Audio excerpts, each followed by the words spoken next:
In this lecture, we'll go over the rules for using italics in English. The primary use of italics in English is to identify titles of long works.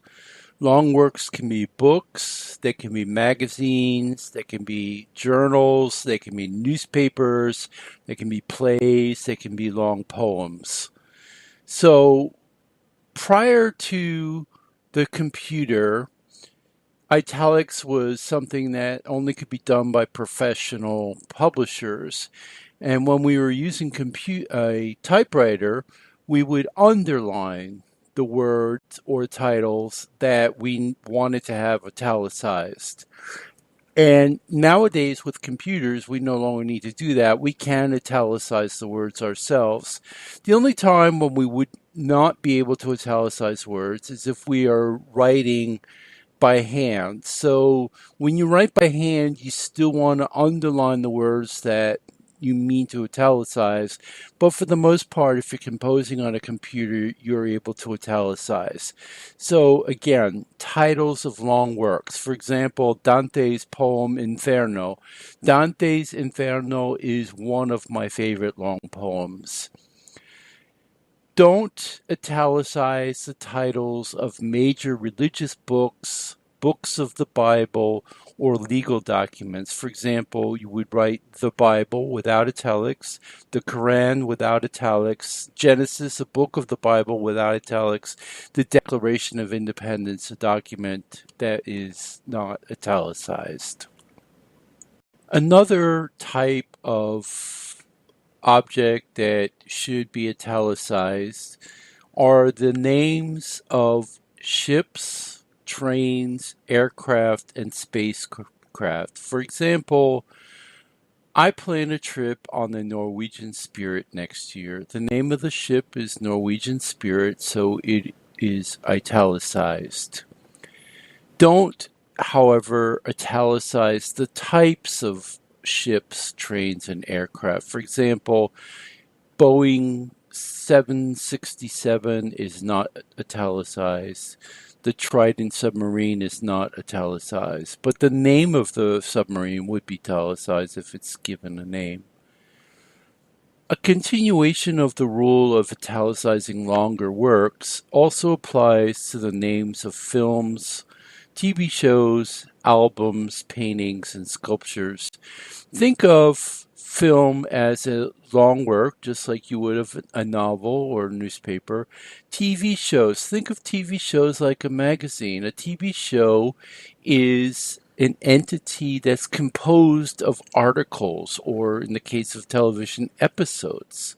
So the episodes, just like an article, would be put into quotation marks, but the actual TV show, which is the container, it's the larger element, would be put into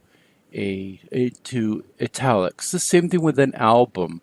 An album is a collection of songs. So the songs, which are shorter works, would be put into quotation marks, but the title of the album itself would be put into italics. So example, Avatar continues to break records, title of a movie, or my favorite Beatles album is The White Album.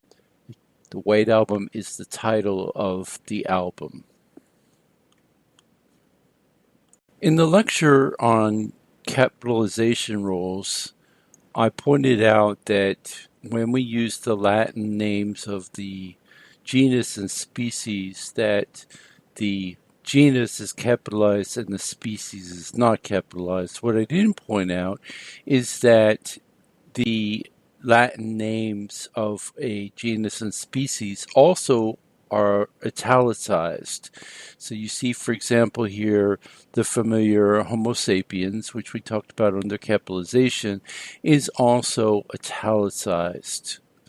Generally, that extends to all foreign words that have not been accepted as part of the English vocabulary. So if we're using foreign terms, we italicize them.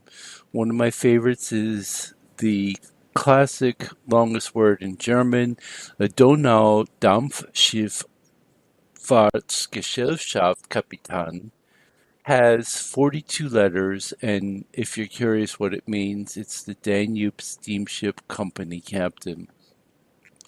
Also take note of the fact that words that have been adopted to the English language are no longer italicized, such as patio, gumbo, spaghetti, macaroni, resume.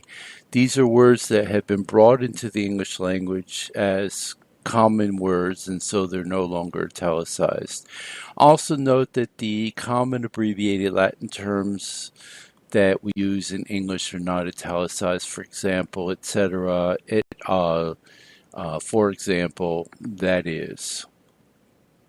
The last rule for italics, we use italics when we want to emphasize an expression, a letter, a word, a number, or if we're using it as an object that in and of itself rather than represents the symbol that it stands for.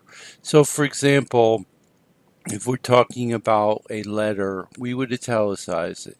Does that word begin with an F or a PH? We're not actually using the symbol of the letter, we're using it as an object. Or we treat the word as an object, so the word weird is often misspelled. And then we also use italics when we want to emphasize something, such as, that might be what you believe, she replied.